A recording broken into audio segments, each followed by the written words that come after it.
everyone, welcome back to Frenchies Bakery. Today I am going to show you all how to make a super easy wedding cake. This is going to be very simple. I'm going to go through every single step for you all so you guys can make your own wedding cake, or you can make a wedding cake for somebody else.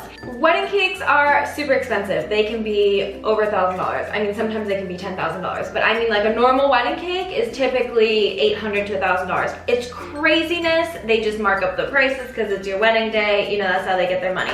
So if you really are on a crunch and you want to save your money, you can definitely make your own. Just follow these simple steps. Take your time, don't get stressed out with it. I'm gonna do a super simple design. It's gonna be a rosette. I love the rosette look, and we're just gonna make things really simple, elegant, and just really pretty. Now, I wanna start off by going over the first step real quick. This is like an important step, and it'll be confusing if I don't go over it. So this is going to be my bottom cake board. Sorry, it's super shiny. I figured this would go with the cake. The cake's gonna be simple and elegant, and this will just add to it a nice gold. You can pick any color cake board you want, or you can just put it on your cake stand. Just put the cake straight on the cake stand and have it like that. Totally up to you, but I'm actually gonna be using this, and this is the only size I have in it. So it's a 6-inch cake. Sorry, my cake is wrapped right now, but it's gonna like have a lot of room around it, but that's okay. I do not mind that at all. So this is gonna be for the bottom tier, which is a 6-inch. It's gonna be a really small cake. This is a super small wedding. It's for my uncle, not for me. I know you guys are crazy about that. So it's gonna be a really small, just pretty cute cake. So then for the top layer, it's a 4-inch. So I actually took a 6-inch cake board and I cut it to be the size of a 4-inch. So the purpose of this is it's going to support the top layer. So like whenever you cut into it, it'll support it, or so the cake doesn't collapse. There's gonna be some straws in the bottom tier, and you don't want things to collapse, and this just helps it out a lot. It's very stable, and you should do this for every single tier, every single size. So whatever size that cake is, you're just gonna do the exact same size cake board. And the reason why I'm really explaining this is because this would have been the weird, confusing part. I'm going to tape it to a bigger cake board so then I can carry around the cake, put it in the freezer, you know, crumb coat it easily. This makes things really easy. So I'm gonna take some good heavy-duty tape, and I'm just gonna tape that cake board onto the other one. And then whenever we're ready to stack it, I'm just gonna peel these apart. I'll show you that obviously whenever we are to that step. Also, I wanted to point this out. There's a little hole in the center that you can poke out. This cake's so small and so light that I'm not gonna need to put a dowel through the center, but if you guys are doing anything more than 2 tiers, I would recommend that, and I'll explain that whenever we get to the stacking step as well. But if you do plan on having more than just 2 tiers, pop that hole out now so it's much easier whenever you're stacking. Okay, so I think I got that craziness all out of the way. And we are going to start icing the cakes now, so let me zoom the camera for you guys. Alright, so if you guys have been watching my videos for a little while, you know that this is a pet peeve of mine, and that is to ice 4-inch cakes. It's super difficult because they move around everywhere. So this is what I'm gonna do before we start to ice our 6-inch. I'm going to cover this 4-inch cake board with some icing. I'm gonna place my bottom layer of this tier on the cake board, and then we are going to line the bottom with icing so it sticks to the board, so it makes icing the cake a lot easier without it moving around. This is like one of my biggest pet peeves, the way it moves around. So when we ice the 6-inch, we'll just pop this one in the freezer.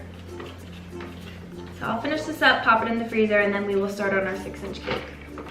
All right, so now we are going to just start filling this cake like we would a normal cake.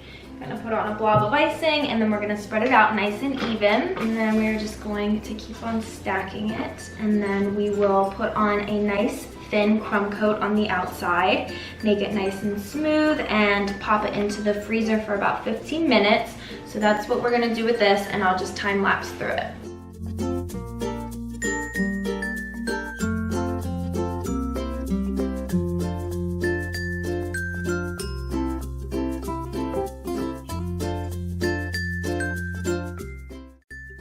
All right, so now we are going to do the same exact thing for the 4-inch cake. We're just gonna fill in between the layers, smooth it out nice and even, and then put on a little crumb coat. And we are going to let both of these cool for 15 minutes in the freezer, and then we will start to put the dowels in the center to support it.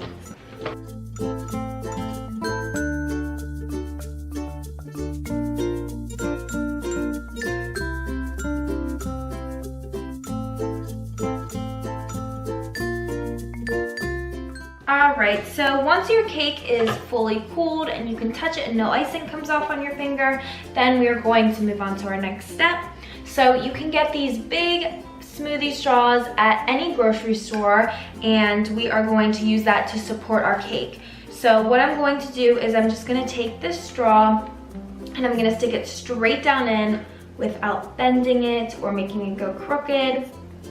And once it hits the bottom, then you just lift it up just a little bit. And then we're going to cut it straight across, and you wanna make sure it's straight across. And then push it back down in.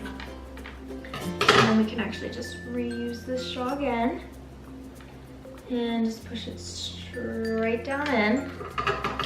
It's actually gonna be a little bit too tall, so there we go. And push it in. And this is going to help support the cake on top, so this one doesn't cave in or anything like that. I'm only gonna do 2 because my top tier is super small and super light. And if you're going to be doing a taller cake, this is where you would put the dowel in, and you can get that at any local craft store. It's just a really thick wood piece, kind of like this straw, and you would stick it straight down the center, and then whenever you get your next tier, so let's say I'm holding my next tier, you just plop it on top really lightly and just lower it down. I think I did it in one of my other videos. It might have been my farm cake video. I can leave it in the description box below so you can check it out, but it's very, very simple. You just gotta take your time and you know, just be really careful with it. The good news is, since it just came out of the freezer, you can physically like touch your cake. So that is the good news about that. So now we are actually going to move on to putting on the rosettes. I'm gonna do the sides and leave the top bare until we put the next tier on, because then we will cover up the tier with the rosettes. So what we're going to do, I'm gonna move over here, is a burst of pressure, and then swirl it around, and then release. Very simple. And it looks very pretty, just like a rose. So we're just gonna keep doing that. Just take your time, just swirl it around and release. It's very easy, it's a very easy motion. Just like that. And we will do that around the whole entire cake.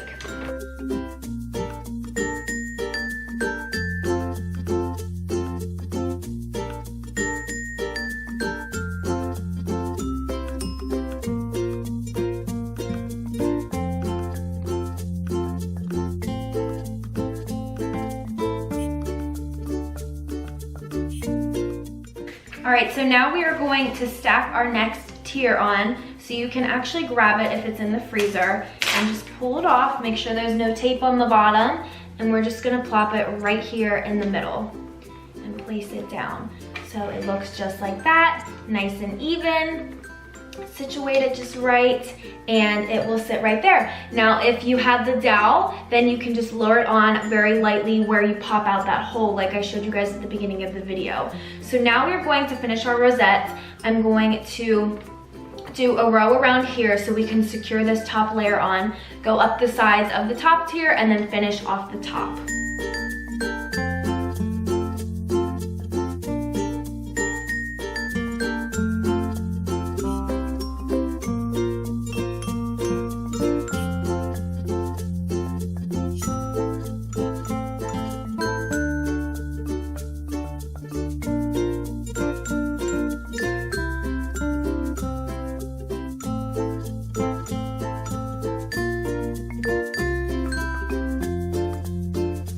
Alright guys, so just like that, our wedding cake is finished. This was so simple to make. I'm telling you, it took like no time at all. And I know it's because it's pretty small, but I mean, this is a gorgeous, gorgeous cake. I love it. I think it's so pretty, especially with your customized cake topper. You guys can definitely pull it off if you need to make your own wedding cake. And you can also spice it up by putting some edible pearls. I have some edible pearls over there. In your rosettes, and a few of them, and that makes it look really, really pretty. You can do a beaded border and just make it look really, really pretty. So it was super simple. It took me no time at all. It's only 4 o'clock. I think I started this at 3. I mean, like, really, and that's like including the putting it in the freezer and everything like that. So I really, really love this cake. Let's put the whole thing in the camera. I love it so much, and I'm really excited to eat it. I love red velvet with cream cheese icing, so I hope that the bride and groom like it. And yeah, thank you guys so much for watching. I hope you enjoyed this video. Make sure to like and subscribe, and I will see you on the next one. And good luck with making your wedding cake if you are going to be making your own. Just take your time and have fun with it. See you later, guys.